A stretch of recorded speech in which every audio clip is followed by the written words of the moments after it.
the development of the bone structure ideas from the notion of the artist house. I wish I could now bring back that slide of the Einstein Tower and you'll see the similarity.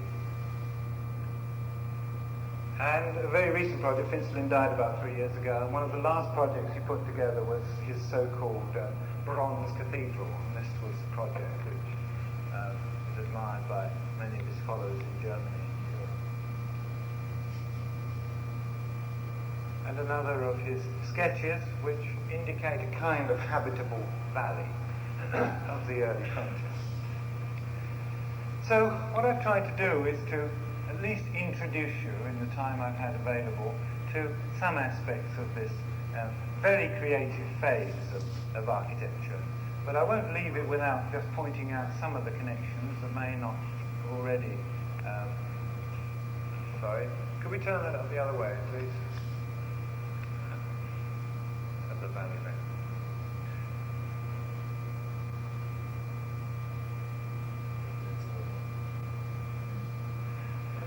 Some of the connections that exist between what might be called the Expressionist movement and the post-war neo-Expressionist movement. And these probably are best shown in the works of exhibition designers like Norman Teague and Norman Belgedis. And I've just picked out two or three examples of Belgedis' theatre work from that period, which extends the Expressionist notion. But as you can see, in a formal way now. And these are the things that we're beginning to sort of hone in on, to monitor now as being inspirational sources for our new ideas. The whole thing about being involved in the nostalgia about the 20s and the 30s. And what are we looking for? We're looking for the zigzags and the shapes, the Art Deco motifs, the exploration of more obvious forms. And what I'm suggesting is that this was partially explored. It needs a lot more exploration by critics and historians and students in order to build up a much clearer picture of how these notions permeated through through Europe and through the United States. Because by the end of that decade, the end of the 30s, most of the so-called Expressionist architects who were still alive and willing to design were settled in the USA, were beginning to influence things here in places as far away as San Francisco. And the new generation was taught by those architects and were receptive to the new ideas put forward by Le Corbusier, the Steinerites, in the early 50s when the whole neo-expressionist thing became a reality.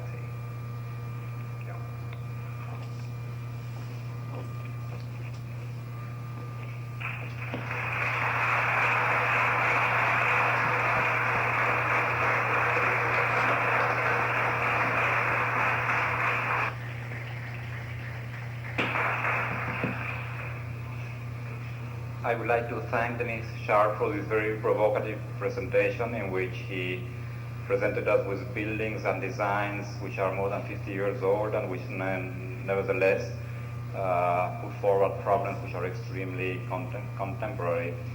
Dennis Sharp has agreed to answer questions from the audience, so please feel free to make any comment or question.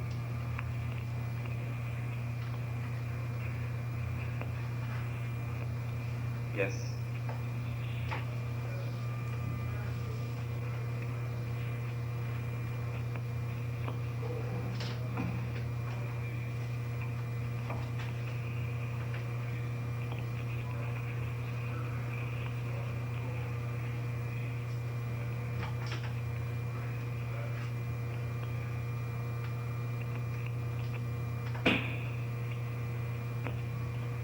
Yes, I think I've tried to stress through the lecture this concern with personal exploration, with individualism, the artist or the architect involving himself directly with the building, the work of art, the exploration of forms and styles and so on. I think what eventually killed Expressionism was the social concern of architects in Germany. and I haven't gone into that today because I think to a certain extent that's fairly well known. What stopped Expressionism was the mass building program of 1924. When money became available, those ideas became invalid because, as you probably noticed, no one could really build Expressionism. It took shipbuilders to put up the Einstein Tower. The Goetheanum took, 50 years to build? The whole thing was, in a sense, a very creative, personalized phase in the development of architecture. Its contribution, therefore, must be read, I will submit, at the level of ideas. We have the technology whereby to do it today, but they had not got that at the time. Therefore, almost immediately, Bruno Taut obtained work for his architectural practice in 1924. It was to build pretty stereotype, what we call modern movement, workers' houses for industrial estates in Berlin. And this followed through with Gropius and all those people, all the Expressionists in the Bauhaus, who were involved in the beginnings of the social program in modern architecture. So it's just a little too early, I think. It's a fag end of the 19th century and the beginning of the 20th century ideas. See, in my definition, the 19th century ends in about 1912, 1914, in terms of its echoes. And it's just when Expressionism and Futurism begin that you feel that people are beginning to be concerned about how the new century should find its means of expression. And this found its expression, as most of you know, through many methods and ways. Through the revolutionary change that took place in Russia in 1917, which was breaking out of the 19th century ideas into the 20th, which had repercussions all over Europe.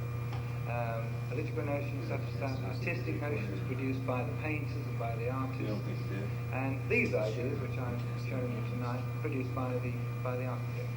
So it was embryonic, it was exploratory, it was a period of, I think, probably the most intense period of creativity of the 20th century is known.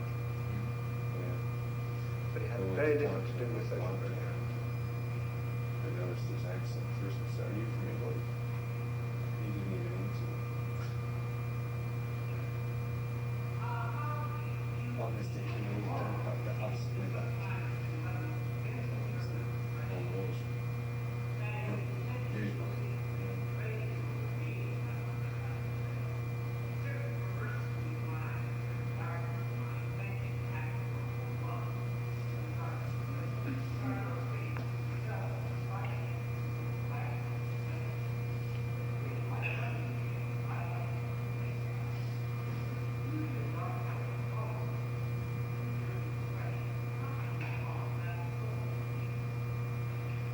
That's absolutely true, and that's just another condition. I did try and emphasize that to a certain extent.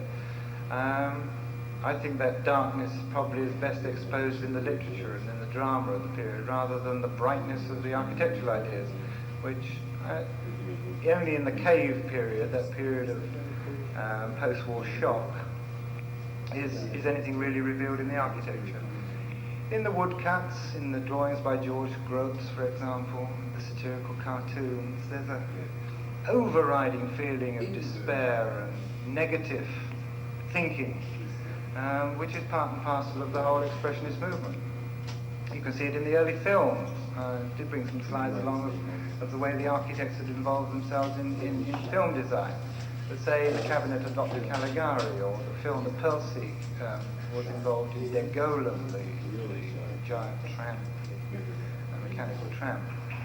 These are the aspects of art which interpret that view of despair, and most of all, I think, say in fact she's not a German, but say in the Prague author Franz Kafka's novels, that's a kind of instability and spiritual searching and fear in the face of overwhelming fate that was apparent in the society of the time. Now, I would recognise that very much as an important aspect, but not so much in the architecture. Yes.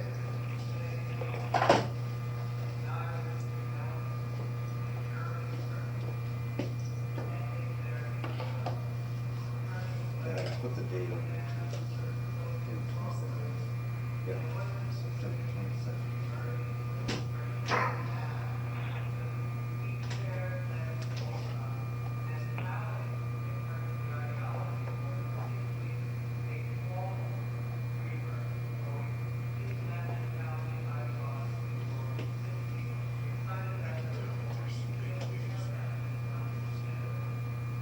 a very good question, and one I'm constantly asking myself and other people.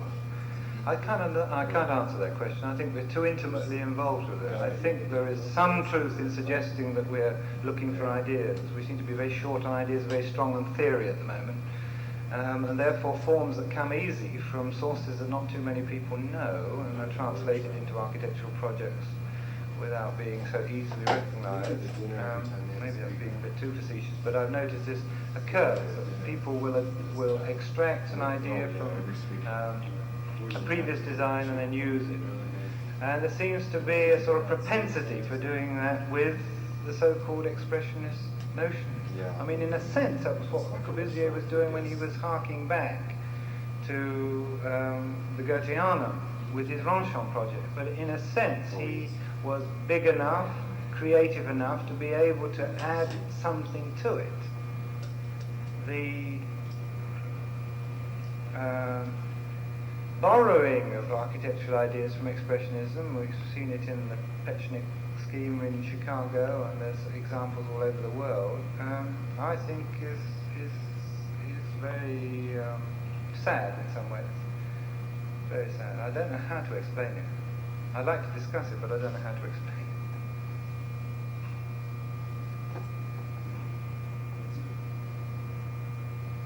Everybody wants to get out of here. Could you kind of clean up in here while I'm doing all that other stuff? Yeah. I appreciate it. You getting paid for this session, right? Oh, very much so. Historically, yes, there was very little overlap. Great. The Expressionists, for example, were almost exclusively in the German-speaking countries. Expressionism had very little effect, for example, in Britain. Futurism did, through the Balthazar movement, through Wyndham Lewis and so on. And its concern was with this notion of 20th century speed and dynamism, and not so much with the emotional tangle of German Expressionism. If it coincides at all, it coincides probably at the level of theatre. Theatre is an important element. That's why I feel my study should go in this direction now. Theatre seems to be the thing that is related. Not architecture. If you remember, futuristic architecture doesn't really occur until Marinetti found Antonio Sedelio in 1914, and therefore he found someone who could actually put down his ideas about futurist architecture on paper, but the ideas were pre-found. They weren't designed as ideas, designed as buildings or sketches to extend the notion of futurism. They were found to be illustrative of futurism. They were meant to be illustrative of futurism. So they're two fairly separate movements in the same way that futurism and cubism in painting is a separate movement, are separate movements. Is that guy in green that's recording part of school? Anybody can come. He's not. This could go on forever.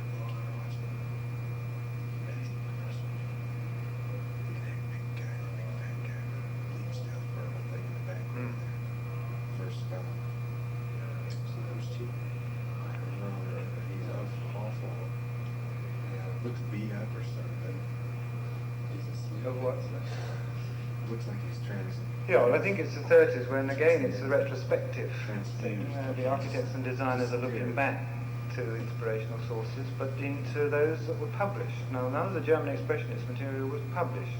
The Einstein Tower was known. He gets into an American book, I think, in 1922, 23. In the meantime, there's been this whole interest, particularly in the States, in product design, which had to be stylized to look as if it was meant for the future. So you get the futurist element in Art Deco as a kind of overtone. And then all those peculiar words, the words that Frank Lloyd Wright and others appear to claim to have developed, like streamlining, stream forming and so on, which is, I think, part of the whole notion of futurism. It comes through from there. But there's not much that really provides a basis for this, other than the St. Elia drawings and the Keatonian drawings, which were certainly other than the writings too. I mean, I believe probably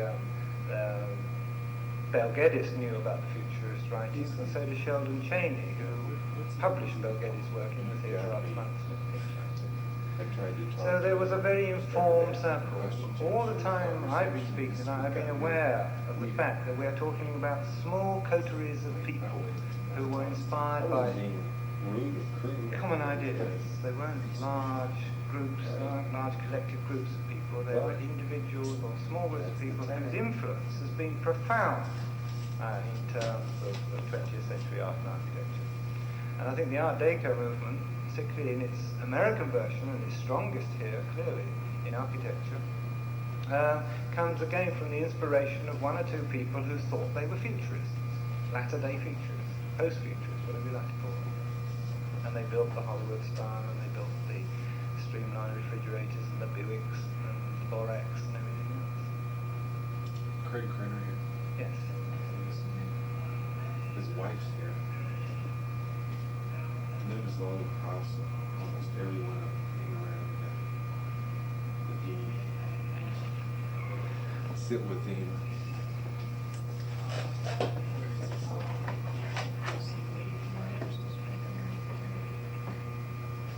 I didn't quite catch that. Why do I find...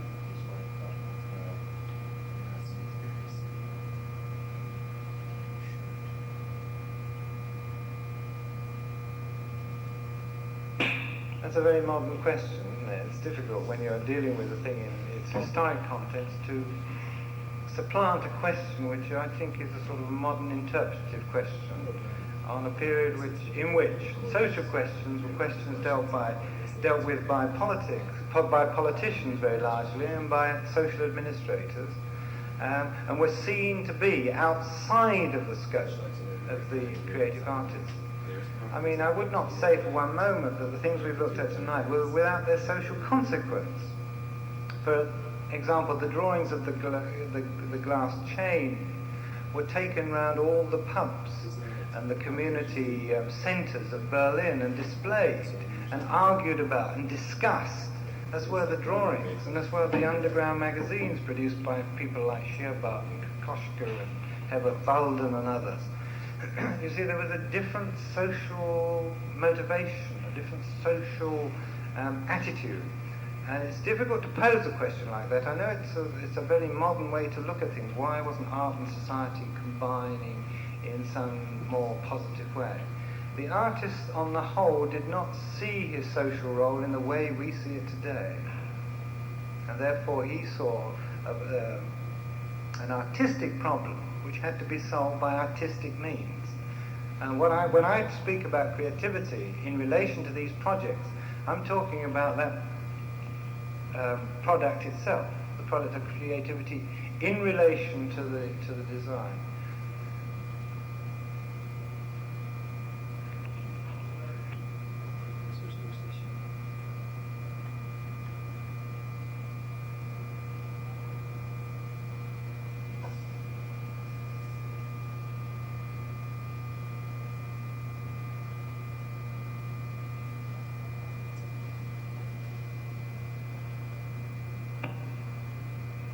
No, I didn't suggest that for a moment. I said I've observed, and I think most of you have observed, that there have been reiterations of this expressionist phase in recent architecture.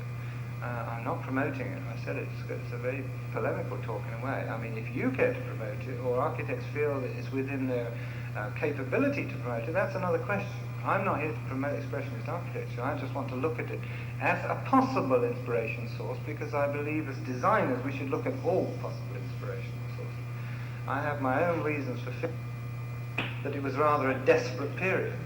I don't like expressionism very much. I like the drawings, but I don't like the things that go with it. I'm Corbusian.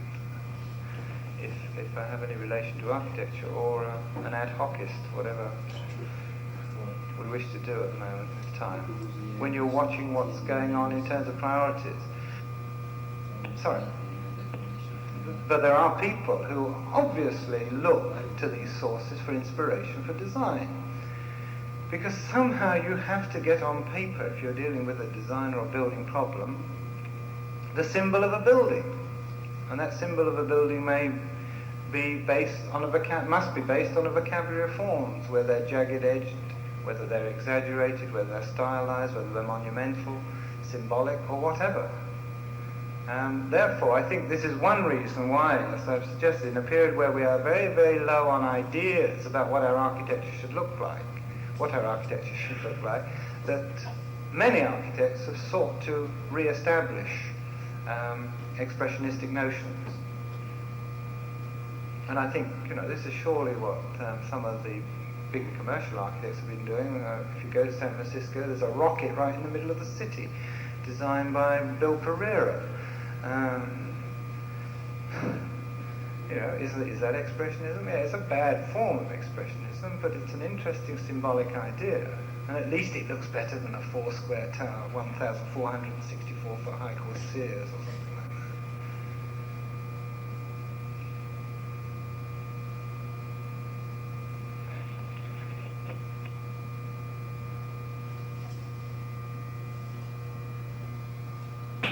Thank you very much.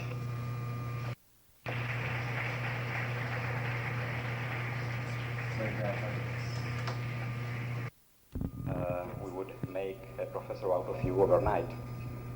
And I would also like to tell you, to conclude, that should you decide to stay in this country, you should certainly live in Indiana and possibly in the 10th district, where you will be very well received both by Democrats and by Republicans. That is sharp.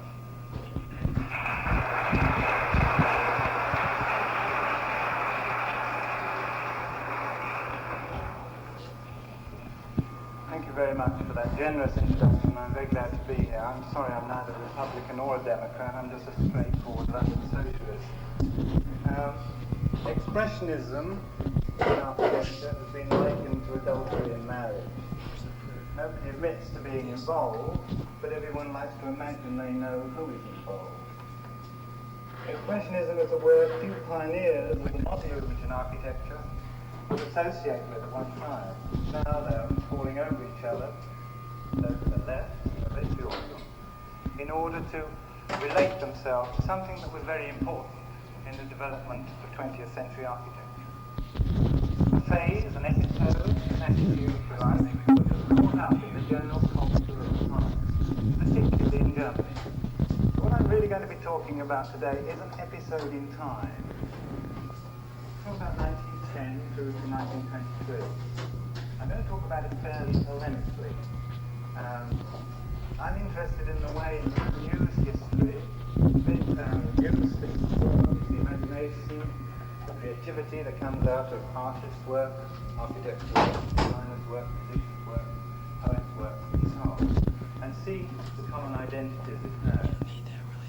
If you want to draw conclusions, and many architects have drawn conclusions from expressionism, there's even now within the stylistic books of 20th century architecture a chapter usually called neo-expressionism, and it's usually related to North America.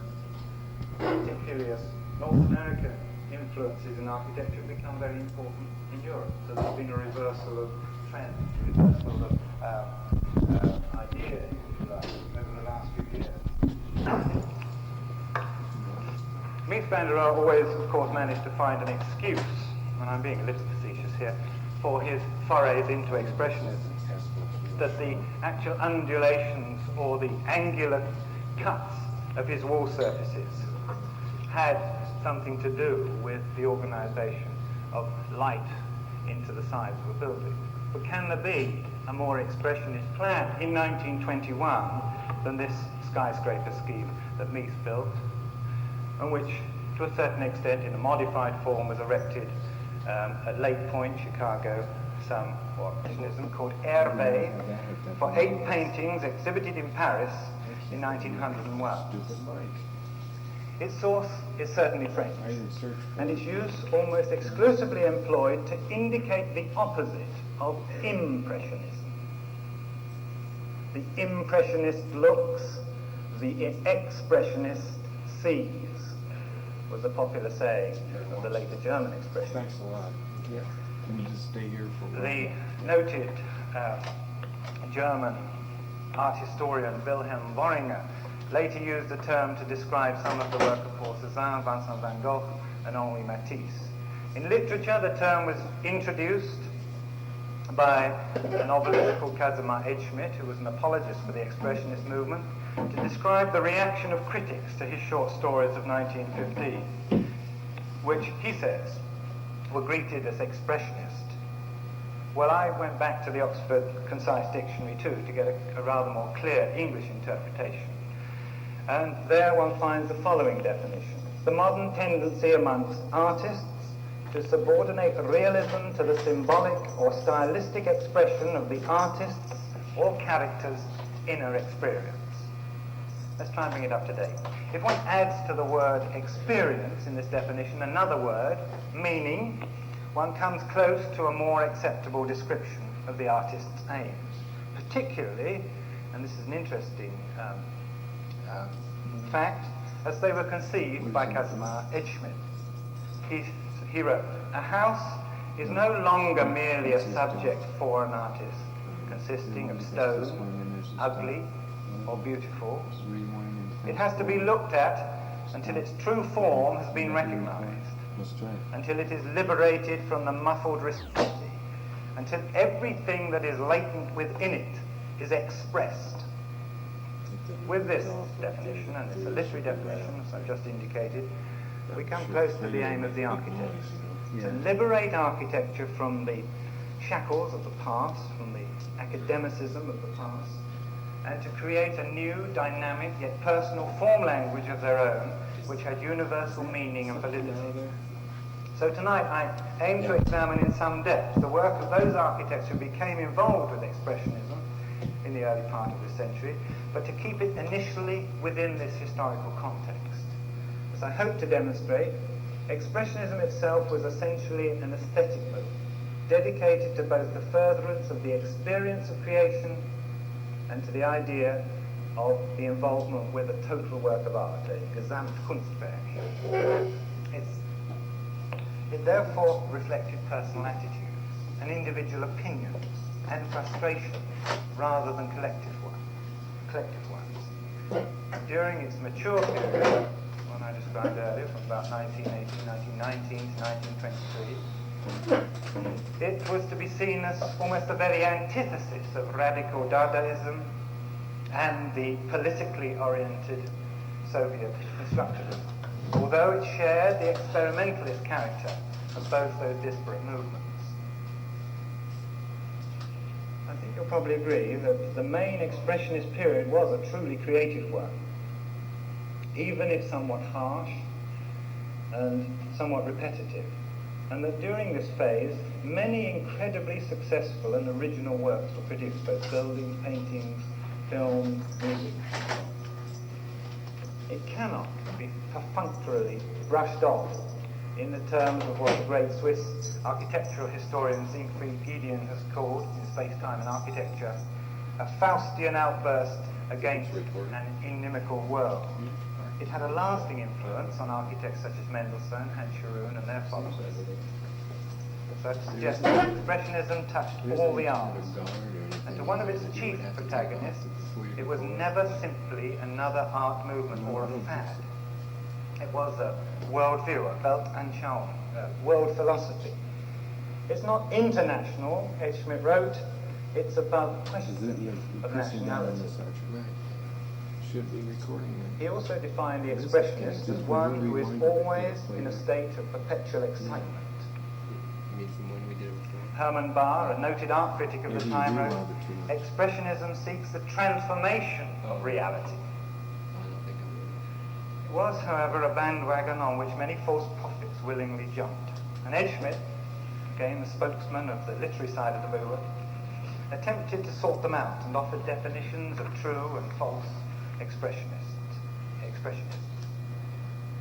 In Edgeschmidt's view, the true expressionist was one who on the whole identified with moderation, with idealism, and who believed in the continuity of the Western tradition in the arts. The false expressionist was one who identified with experiment for experiment's sake, with faddish extremism, insincerity, and current fashionable ideas. That was one view. The artists Elazitsky and Hans Arp, who wrote a book in the late 20s called The Isms of Art, saw Expressionism as a false movement altogether. And they referred to it as the mystic German beefsteak, made up from the mincemeat of Cubism and Futurism, a hamburger.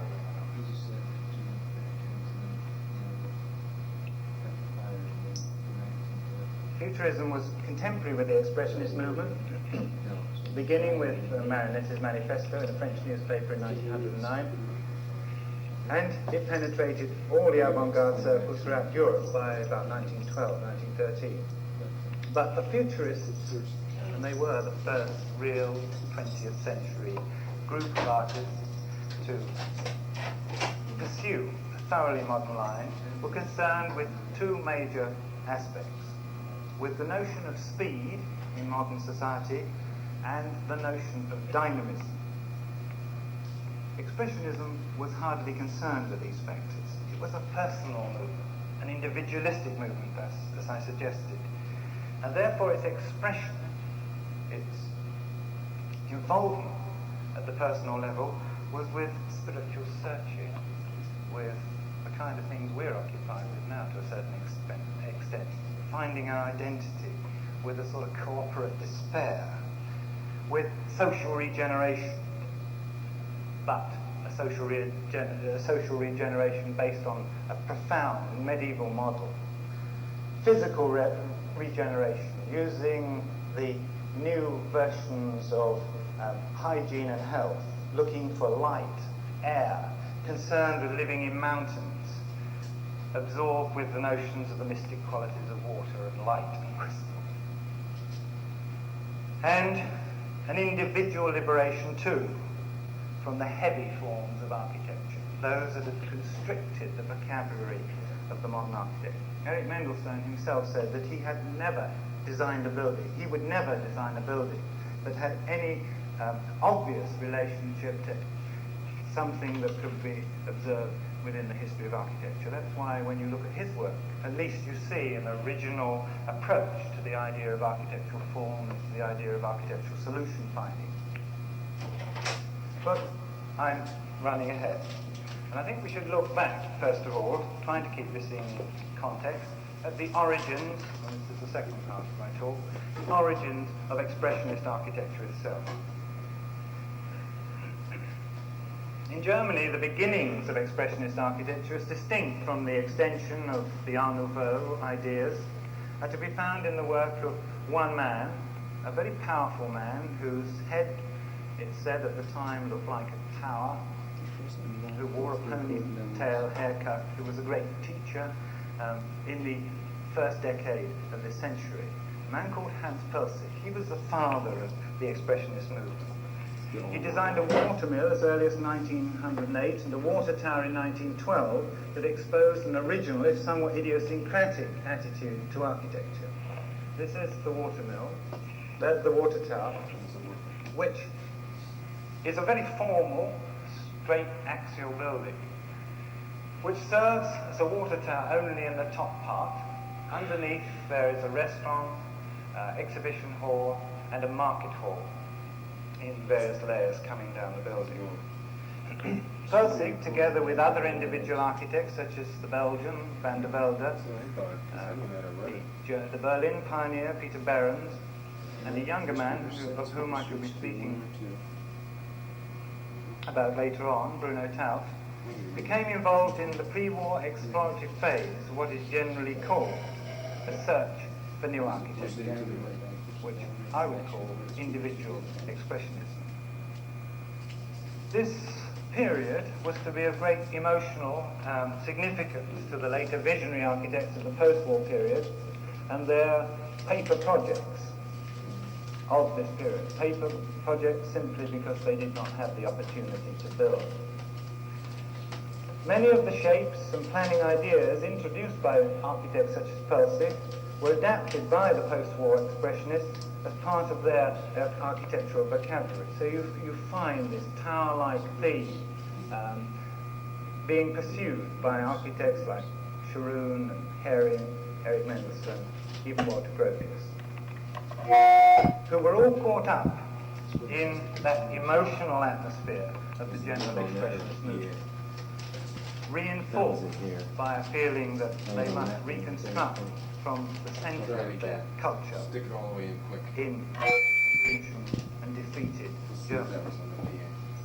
Outside Germany, other architects were also involved in work in a similar vein.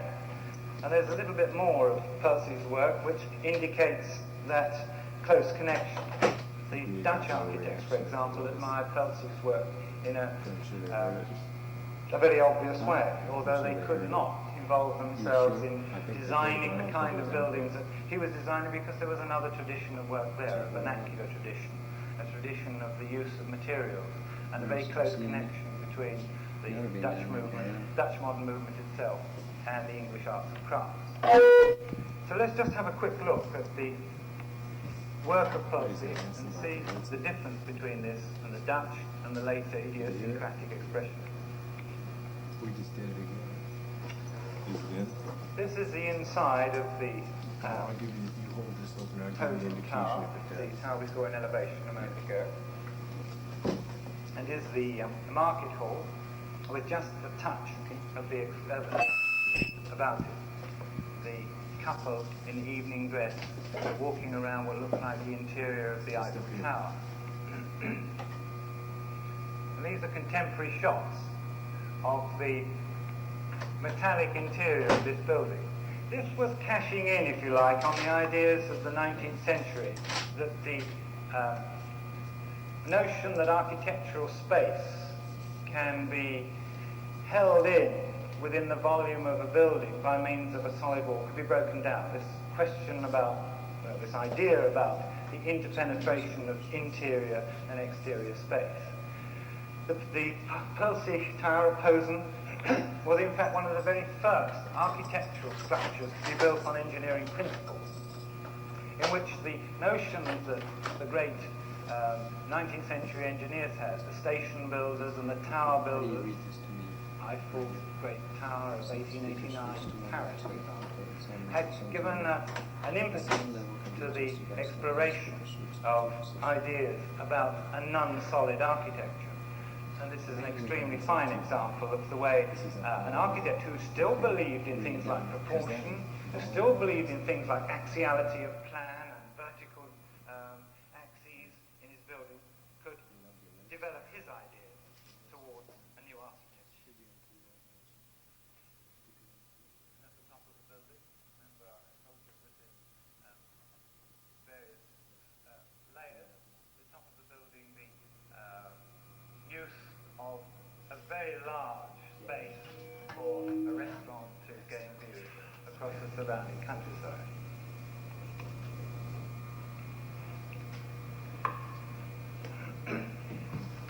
Well, the Germans, the Dutch, and we must add one other individualistic architect, were responsible for producing those buildings which we would now term expressionists. And I refer to the buildings of Rudolf Steiner, with his odd-shaped Goethean buildings at Dornach in Switzerland, built from about 1912 on. From these individuals, from these groups, came the few buildings and numerous unrealized, and in many cases unrealizable, papal projects that most characterize the whole utopian, expressionistic architectural phase. The Einstein Observatory Tower at Potsdam by Erich Mendelssohn, which was projected as early as 1917 in the trenches when Mendelssohn was fighting on the Russian front and became friendly with Albert Einstein's chief researcher,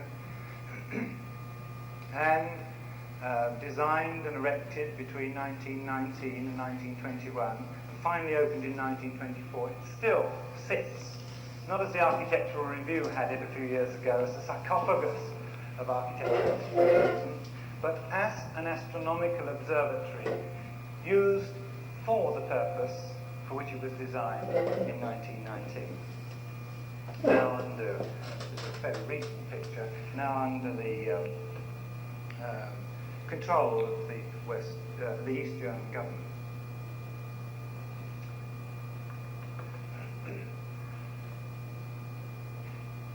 Well, if the Einstein Tower exists probably as the only fully fledged expressionist building to be built. There are a number of others which fall into the category of being called expressionists, which were seeking to express something through their form and organization about their architecture. There were others which were reconstructions of older buildings which also were overlaid with expressionist notions, such as this one, again by Hans Pelsig, and this demonstrates the other end of the expressionist line of ideas. We have his tower on one side, the pre-war towers, the watermill and the tower from the same period, and the post-war concern with the notion of cave, that man sort of moves from the idea of towers on the one hand, the strength, the symbol of strength immediately before the war, the great phallic symbol of power that exists in Wilhelminian Germany, and the disillusion of war and the dungeon and the depths of despair that is characterized by the earth house and by the cave. And therefore there are a number of projects from Percy who's still thinking through these ideas and getting many of them down on paper for buildings such as this. And this is a reconstruction of the old Zirkusschumann in Berlin for Max Reinhardt's Deutsches Theater of 1919, which was an experiment with theatre size, an attempt to create a building to present very large-scale Wagnerian performances and to seat an audience of 5,000. And therefore it has a sort of secondary name. It's not only the Grosses Schauspielhaus, the great show playhouse, but also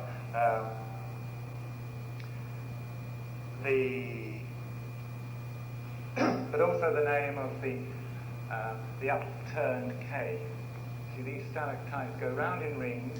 They were all painted blood red, and the seating was blood red too, with white piping round it.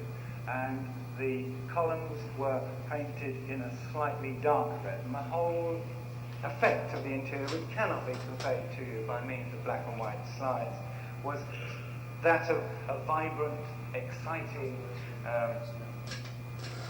environment.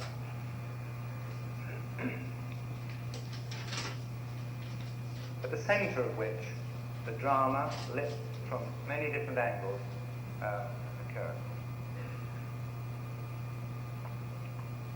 After this particular project and its success in Berlin, Pelsig was involved in designing, by invitation, an entry for the erection of a new festival hall at Salzburg, again connected with Max Reinhardt. Max Reinhardt was a member of the committee, and no doubt the invitation came by him.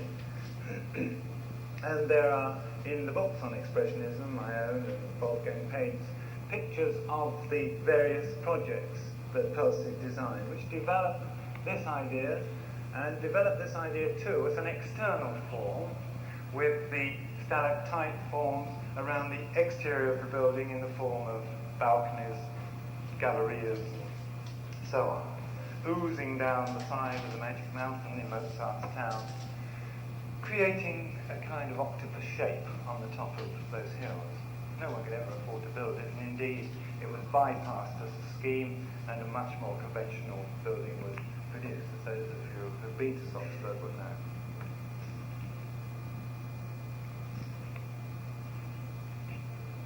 Can we have the next one, please?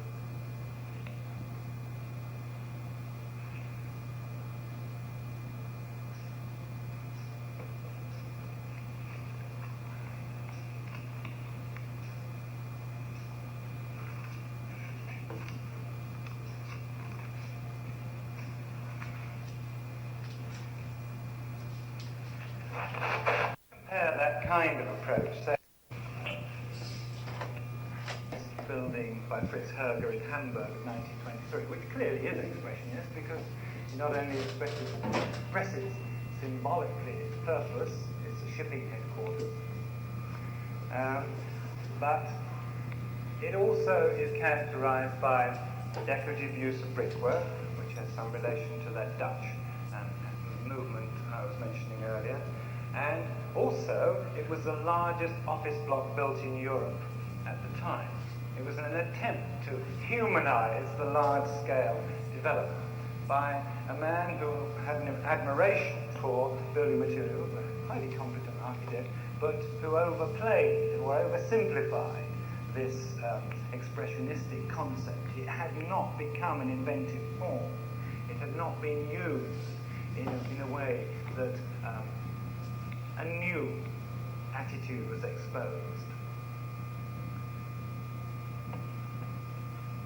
In very characterful vernacular design in Bremen, in a street called the Botcherstrasse, Bernhard Höttger and a number of architects from one of what they call the schools of art in the woods, the Ortsteder School,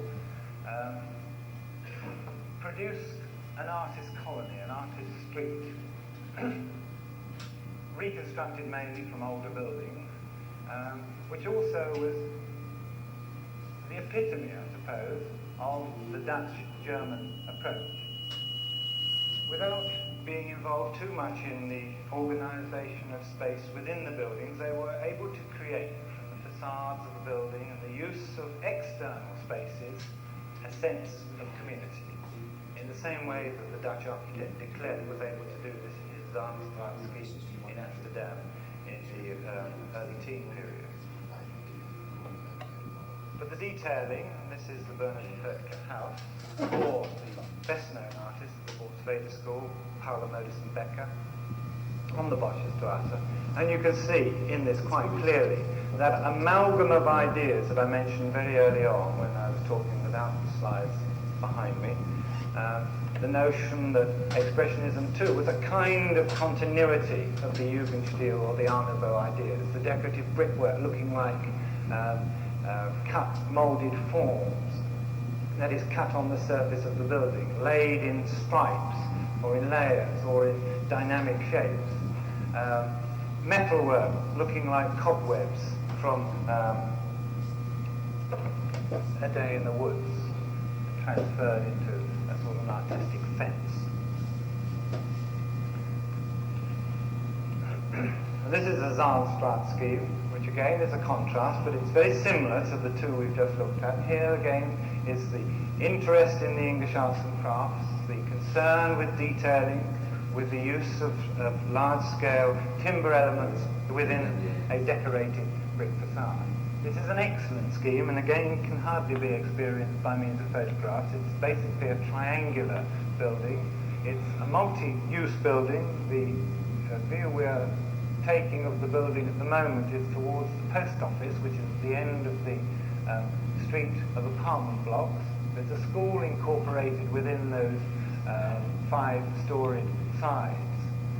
And this is an oddity because it not only seeks to explore the possibilities of a kind of vernacular expressionism, a kind of craft expressionism, but it also seeks to conform to the requirements of the planning of the suburbs of Amsterdam in the post-1912 period. Amsterdam had to expand in its suburbs on reclaimed land simply because of the overcrowding in the central areas, and therefore the patricians were driven to the coast to find secondary homes, and the working class people were brought out to the suburbs to the south and west of the city under a program of massive new housing. Architects had a peculiar role to play in this. They were asked to design attractive and representatively modern facades for building or speculators, builders or speculators' housing plans. And they were rewarded for their labours by being able to charge their fees on the basis of so many guilders, a foot run of facade. That's why you find there are facades about a half-mile long, 3/4 mile long, down in the south and the west of Amsterdam today, designed by architects like Michael de Klerk, Pierre Kramer, Fritz Starr, and others.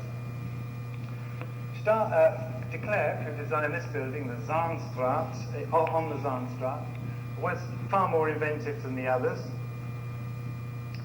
Maybe that's got something to do with his pedigree. He was the 23rd son of an 85-year-old father, and he produced a number of this kind of building, apartment blocks based on the principles laid down by the city, but paid great attention to the detail, worked on the side with the builders, and developed the whole vocabulary of what is known as Amsterdam School architecture. Or some people have it Wendingen architecture, architecture, which is named after the Dutch magazine that conveyed the message of this new Amsterdam school in the early 20s. And it was the editor of this influential Dutch magazine, which means in English something like turning point, Henri van der Weidenveld, who was amongst the first to use the term expressionist in order to describe architectural work. He used the term to describe similar schemes to the one I've just shown you, but on a smaller scale, in a project called Park Meerwijk in Bergen. Again, I'll show you just a couple of pictures of it shortly. I haven't got time to go into that in great detail, but it is written up in the last issue of the Yale Journal Perspective. This is the first traceable use of an architectural term used by an architectural critic. Outside of that, outside of the attempts by professional architects to produce a new architecture, stood the work of, well, whatever you like to call them, idiosyncratic designers, cranks, philosophers, men who thought they could invent total new vocabularies for life, another kind of Welt and Charme. So I like to isolate Rudolf Steiner slightly from the artists and the architects, because here is, in a sense, a perfect example, a perfect model of the expressionist world philosophy or world view, epitomized in a philosophy called anthroposophy, the wisdom of man, and translated not only from philosophical theory and aesthetic notions, but transferred into an architectural vocabulary which has very little to do with anything built at the time. This building, with its premonition of Nazi helmets, great bald-headed roofs joined together on a central axis, was built in 1912, almost entirely out of timber and cedar. It was burnt down by an antagonist and a non-believer on New Year's Eve 1913. Quickly to be replaced, there's a detail of it, by a much sturdier structure with 1955 period, and the connection back to the earlier time of the pioneers. Well, if you haven't seen this building, it's one of the oddities of the architectural world. It was opened officially in 1925 when Expressionism in Germany had finally died, and it was completed about 4 years ago. Its development, therefore, is not quite strictly along the lines laid down by Rudolf Steiner. He left a series of drawings and a series of models, and the building has grown from these influences and impulses over the years, and it's recently been finished by an engineer and an architect, an English architect who works in Switzerland called Rex Raab. It has idiosyncratic elements everywhere. No window within the facade, a flat part of the facade, appears to occupy a symmetrical part of that facade.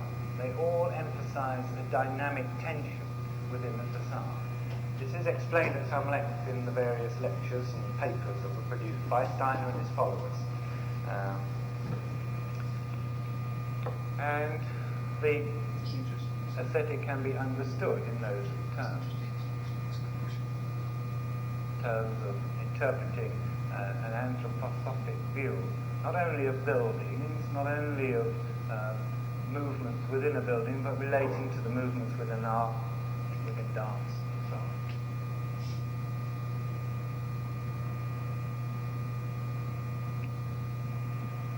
So that's the sort of aberrational end of Expressionism.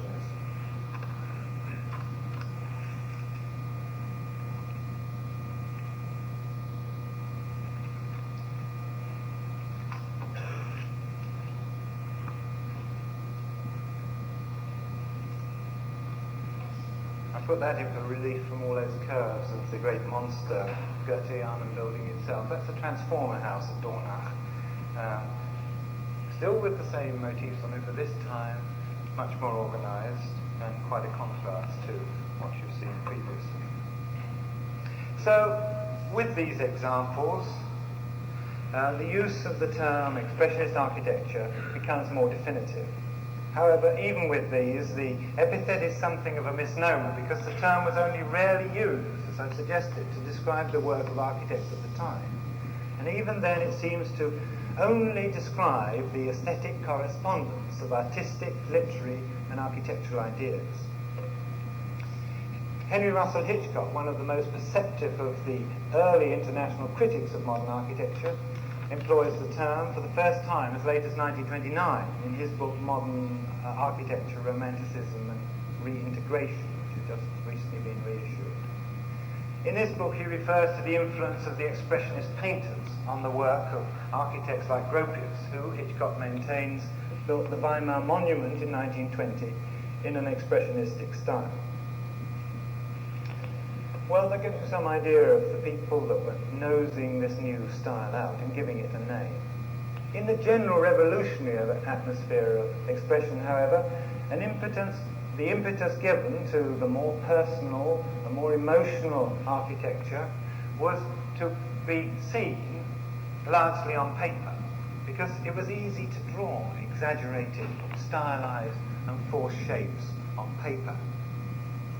The aesthetic influence, the aesthetic emphasis was placed on symbolism, on monumentalism and on form. Many of the designs, and we'll see a few of them soon, seem to possess an irrational quality. Free plan shapes were more often to be found than rigid rectangular ones. Sometimes the plans, and we'll see this in the work of another idiosyncratic anthroposophist, Emma Finstall in a moment, some of them have plans that don't really relate to facades or to sections. In fact, they drew plans simply because a plan is something which one can draw and can think about. It does not necessarily, and this is an interesting point of view, does not necessarily have to produce a building from it. A plan, as some expressionists would say, can be a plan in its own right.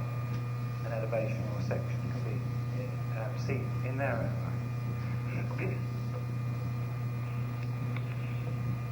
Historically, there has always been a place in architectural speculation for this kind of experimentation. The element of fantasy in architectural design dates from a very early time. Its modern heritage goes through to the graphic reconstructions of Piranesi and to the imaginative designs of the French symbolists Claude-Nicolas Ledoux and Woollen. Its revival was apparent in some of the work of the National Romantic architects during the last years of the 19th century, in the Art Nouveau, as I've suggested, and particularly in that peculiarly national Catalonian style of Antonio Gaudi in Barcelona. But I don't want to confuse the issue by introducing Gaudi into this context. The philosophic roots of the Expressionist movement are to be found in the writings of the German philosopher Friedrich Nietzsche. Part of Nietzsche's philosophy was concerned with a reappraisal of the Greek attitude to culture. In 1872, he wrote his monumentally important essay, The Birth of Tragedy, which, in terms of music and of poetry, successfully challenged the then current Apollonian view of art propagated by Winckelmann and Goethe. Their view supported the idea of the noble simplicity and the tranquil greatness of Greek art. By challenging such a belief, Nietzsche emphasized not the expression of self-conscious control in Greek Greek art and drama, but its very antithesis, the elements of fate and desperation. Those romantic elements we hear a lot about. The Dionysian aspect, in other words, the dynamic, the drunken.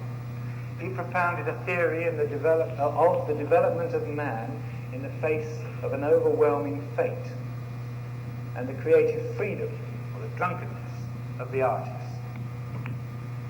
This is one of the things that was taken up by that apologist Casimir Edschmidt I mentioned earlier, who wrote that existence should consist in a state of perpetual excitement, and that art should be the outburst of his, that is the artist's, inner self. Allied to this notion was Nietzsche's ideal of the Superman and his fight against romanticism, which he considered as illusions invented by man, he put it, in his struggle for development. Nietzsche claimed that it was only when the true, the good, and the beautiful became useful to the individual and to his advancement that the Superman would be established. And he was established by his personal victory over others. If I be a prophet and full of that prophetic spirit that wanders on high ridges between two seas, wanders between past and future like a heavy cloud, enemy to sultry lowlands, and to all that is weary and can neither die nor live, ready for lightning in its dark bosom, and for redeeming beams of light, pregnant with lightnings which affirm yes, laugh yes, ready for prophetic lightning flashes, but blessed is he who is thus pregnant. And in truth, he who wants to kindle the light of the future must hang long over the mountains like a heavy storm. Oh, how should I not lust for eternity, and for the wedding ring of rings, the rings of recurrence. Never yet did I find the woman by whom I wanted children, unless it be this woman whom I love. For I love you, O eternity. For I love you, O eternity. Nietzsche's views, expressed in that quotation from Zarathustra, were at once arrogant, presumptuous, and in a sense terrifying. But even at that early stage, they embodied the Expressionist vision.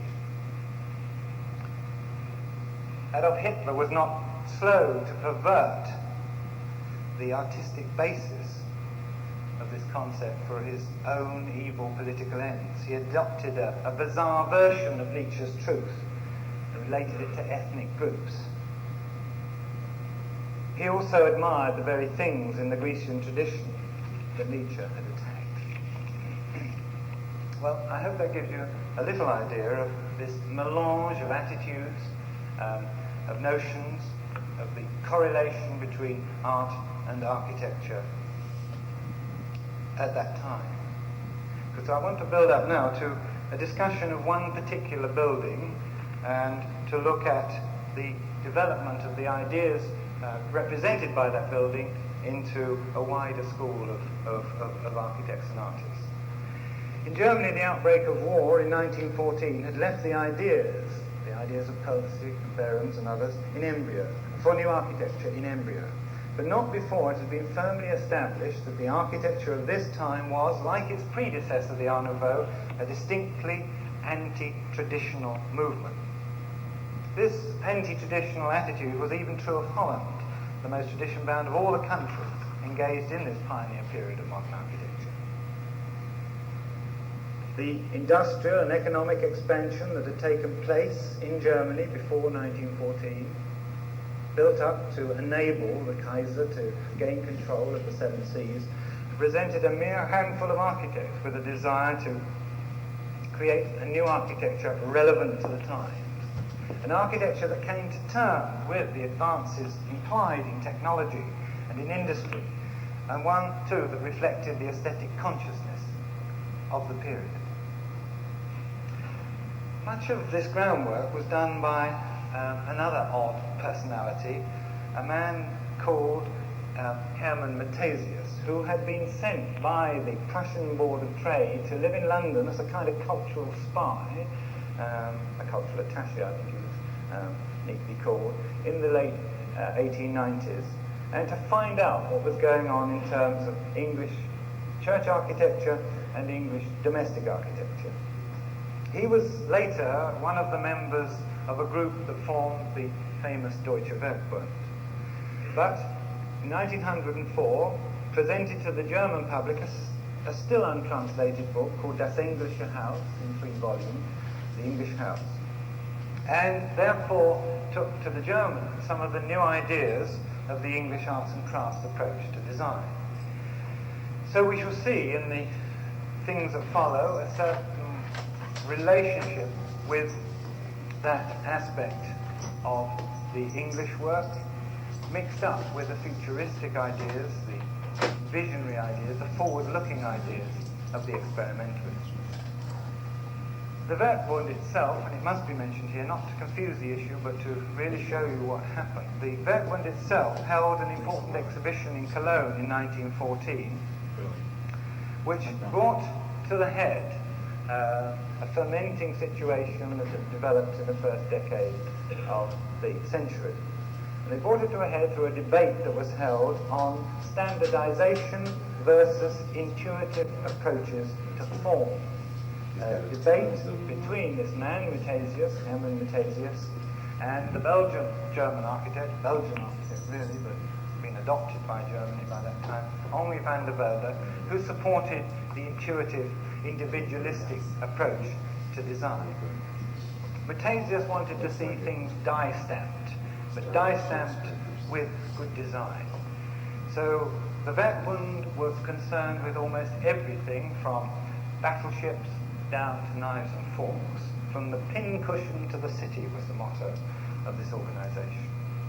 But the way forward, according to Matthesius, was to be able to let the machine take over, to bring about a certain conformity of view about the way things should look and the aesthetic qualities that a product should have, and to develop along these lines. And this also, of course, included architecture, particularly domestic architecture. Van der Velde's approach was that of the artist. So it's interesting to note that at the exhibition there were 3 major buildings. A building by Van der Velde himself called a model theatre, is certainly his best building, which was plastically modelled and incorporated some very important developments within theatre design. It was a very forward-looking, a very intuitively designed structure. The exhibition also included that famous building by Walter Gropius, the Model Factory, which successfully brought together the idea of standardization of factory parts and was meant to be a model for people setting up small factories throughout Germany. And finally, and it's the first major prototype of Expressionism to be erected, the glass pavilion designed by Bruno Taut for the German glass industries.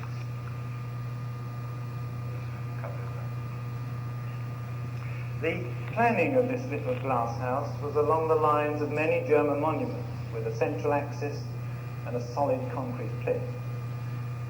It was a classically organized building, as classically organized probably as Bramante's Tempietto at San Pietro in Rome. But its designer referred to it as a contribution to the continuation of the Gothic tradition. Technical advances over Taut's previous buildings were to be seen in the construction of the double-glazed prismatic dome which surmounted the 14-side concrete and glass drum. This was something he did a couple of years earlier, which has the Viennese Secession House sphere on the top, which is all very angularly organized. Whereas the glass pavilion, with its polyhedral cupola, was constructed from small section concrete ribs, giving a completely glazed interior to the building. Internally, Luxfer glass prisms were backed by sheets of coloured glass. The total effect was, by all accounts, startling, both from the outside, which shone at night like a jewel, and from the inside, where the effect was heightened by the play of coloured light from that mechanical kaleidoscope, which you can see right at the top of the picture. In a sense, Taut's glasshouse was also an early prototype of the multimedia or psychedelic pavilions that are now commonly found at international exhibitions. In addition to the play of light, the designer also introduced a continuously flowing cascade of water at the base of the pavilion, as well as an aural background of piped music. Glass was to be found everywhere. Look carefully at that picture. Glass walls, glass ceiling, glass floors, and even glass staircases. Taut's aim, and I quote, was to create an enclosure of space by means of glass, and he playfully introduced coloured and opaque glass to create various effects of distance, of silhouette, and nearness. The main space of the exhibition pavilion rose through 2 floors, and the lower part, in which the water basin was situated, contained a number of glass mosaics and cartoons let into the glass wall surfaces. These designs emphasised the difference between the opaque and the coloured surfaces and showed how a picture could be fitted into a seemingly limitless frame, a kind of device that's been used in theatres many times since. To reinforce the message of glass architecture and the future it afforded, Taut invited his friend Paul Scherbart, a very famous expressionist poet, shown in this rather avuncular-looking picture of Oskar Kokoschka's, to provide him with a series of quotations to go around the outside of the building. These quotations are included in the book Juan Bonta mentioned, the book on glass architecture, and were devised to applaud the notion of a world transformed by glass architecture, the vision of the future for Paul Scherbart, and also incidentally Bruno Taut, was in this notion of glass. So his philosophy of glass architecture is based on Scherbart's ideas, as this quote shows. The glass house has no other purpose than that of being beautiful. It is a mere exhibition building to advertise interesting ideas of beautiful design for permanent architecture. It is not architecture itself. Expressing it in the words of Paul Scherbart, the poet to whom it is dedicated, it is supposed to give some idea on the restructuring of space, which seems too tied in today's buildings, and to introduce the effects of glass into the world of architecture. May it help us, in its own particular ways, to find a lighter, more graceful style in construction, which is not available today. The glass house demonstrates the architectural capabilities hidden in glass, which were not at all or very little used to date. Ample possibilities of glass in the form of wall, ceiling, and floor materials are shown in its structural use, apart from some decorative effects and some characteristic showpieces of glass manufacture. In a building of this type, the entire form of its supporting structure should be as light as possible, with the thickness of individual sections being as small as possible. The first has been attempted by the latticework dome, which is different from absolute design. The entire reinforced concrete frame was erected in less than 5 weeks, in spite of the bad March winds.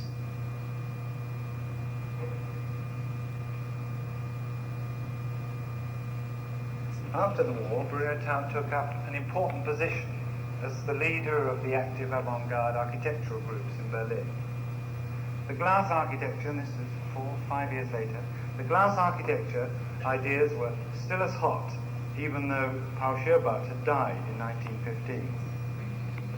And in order to understand what the post-war period is about, one's got to study in some depth the notions of this man, Paul Scherbart. And I quote Taut again. Paul Scherbart, Taut wrote, our protective spirit will have to guide us. Paul Scherbart will remove the bandage from your eyes, and at last you will see. Architects, here is your world. Enter this brilliant poet's world and smile. And Taut's activities in the post-war period were to reconstruct those ideas, to transform those ideas into vast projects for new cities and new notions of a world transformed by symbol and by glass. How Schierbart's ideas were published in many magazines and are beautiful examples of German prose writing. He was a literary expressionist, and he was concerned with reconstructing the German language to get a maximum amount of expression from it. But he wrote very extensively on architecture. He was absorbed from about 1901, when he wrote a book called Rakox the Billionaire, with what architecture could do. And years before Peter Cook and Archigram, he wrote about transportable restaurants being moved by balloons from one site to another. Mobile cinemas and theatres, an article in 1908 predicting the whole of this movement in the United States after about 1934. This is an extract from a short piece on light and air. The faceless character of European domestic architecture is primarily due to the excessive use of transparent window panes. Everyone will have been struck by the monotony of transparent windows in a facade, but interiors are also hampered by the customary arrangement and prevented from diversifying their effects. Moreover, window panes take up so much room that it becomes almost impossible not to divide the glass symmetrically. Now, why should windows take up so much room? This is an easy question to answer. Windows serve to supply not only light, but air, and that is why they have become so big. It is this regrettable circumstance which must be regarded as ultimately responsible for the tedious military uniformity of European domestic architecture. Another determining factor in the size of the windows is the need to cater for views in all directions. But that is less important, because it is only a consequence of the sameness of the interior. Nobody can be reproached for always wanting to look at nature when his house is so dull and uninteresting inside, as it is almost everywhere in Europe today.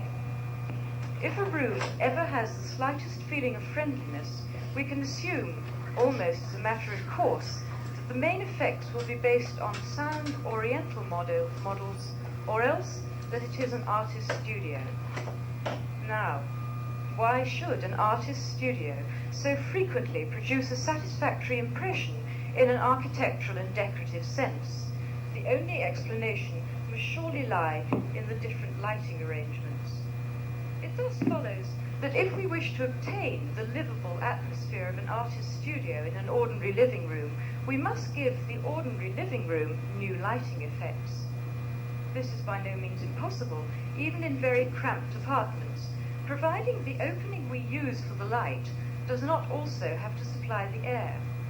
A window could then be placed quite high up and be of any shape the owner desired.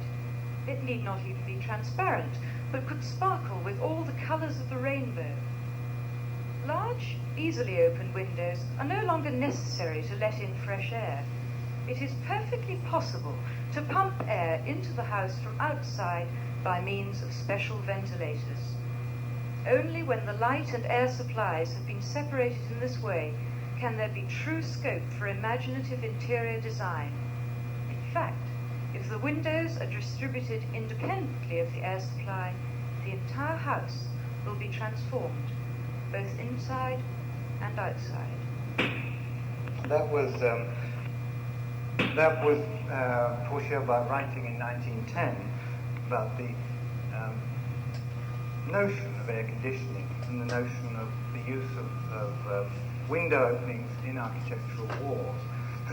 He also invented, in his book Glass Architecture, the idea of the electronic door, and so on. There are many things here which were an impetus for younger architects like Bruno Taut to latch onto and to generate the notions of the post-war period. The Schierbartian ideas were disseminated by Bruno Taut, who became editor of a magazine called Fröhlich, Dawnlight, and through a group of artists and architects who combined together to form what is called the glass chain, the Gläserne Kette, the glass correspondence group. The purpose of their work and their studies was to develop ideas on architecture from drawings, from poems, and from writing. to send anonymous chain letters around to each other, usually signed in a pseudonym. Autogropius was known as Mass, for example. This drawing was one of the drawings sent round by Hans Schrew when he was known by the diminutive Johannes. Taut called himself Glass. His brother called himself by his own name because he was a far more practical man. And the notions exposed by the drawings and by the writings were collected by Taut and produced in his magazine Fröhlich, gradually building up a whole corpus of paper architecture. This is where expressionist architecture is truly to be found, in the pages of magazines such as this, the Fröhlich magazine, and in the notions which were committed to paper. It was not possible to build in post-war Germany. So you find the most elaborate, extensive schemes done in glass and concrete, such as this theatre, a people's theatre, because it had a political overtone at that time, in the same way that the organisation from which the glass chain grew, the Arbeiter für Kunst, Soviet for art. And the political overtones were to provide an egalitarian but communistically inspired society. Short-lived ideal, but one that was very real in the year 1919. And to produce buildings made out of the materials advocated by Paul Schierbart and by Bruno Taut. And these are some of my favourite explorations into architectural form. How many architectural magazines do you pick up today and you see similar sort of sketches? But here are some of the very early originals. It's like trying to find an early ragtime tune. Here's the Scott Joplin of architecture, if you like. The early tunes of the modern vocabulary of form. This is a developed project by the Lurchau brothers, previous schemes by the Lurchau brothers, of another people's theatre, which is not just a kind of vertebrate bone model, but is based on pretty usable plans and sections and developed to a fairly mature idea. All these architects, and I can show you literally hundreds of drawings, I suppose, at this phase, or models, all of these architects were exploring different types of structures, different types of buildings. This is the famous Star Church by Otto Bartning, which was a product of the glass chamber, in which light was let into this building from all sides. A project of about 1920, 22, I can't remember the date. Right through to the more eccentric designs of this other anthroposophist, Hermann Finsterlin, who, although he was sympathetic to the glass architecture ideas, saw himself as an artistic inventor and sought his inspiration not in an architecture of glass and concrete, but in an architecture of biomorphic forms, in the possibility of using bone structures as notions for architectural shapes, of using the shapes to be found in rocks and in crystals and transforming them into notions of a possible future architecture. So this is, again, sort of a favourite moment in this talk, just to look at these weird essays, which have now become realisable, say in the terms of a man called Dornach, the farmer ecologist who's working outside Stuttgart, Finsterlin's town, and trying to produce one of his buildings. Another example probably would be the work of the engineer architect Frei Otto, who admired the playfulness and the free shapes to be found in Finsterlin's work. So what we're looking at here tonight is the origination of those ideas around 1919 and 1923. So if the projects look a bit absurd every now and again, we can see that they are the meanderings of a mind concerned with a utopic architecture. This was one architect who built nothing, a kind of... this is the unbuildable Solarius, curved forms and sausage shapes. This is a design for a city in a valley of about 1920, based on the theme that Finsterlin had about his own position in architecture. His pseudonym within the glass chain was Prometheus, and he had this kind of unbound vision of the future of architectural form. These are a series of projects for artist studios and houses in the Bavarian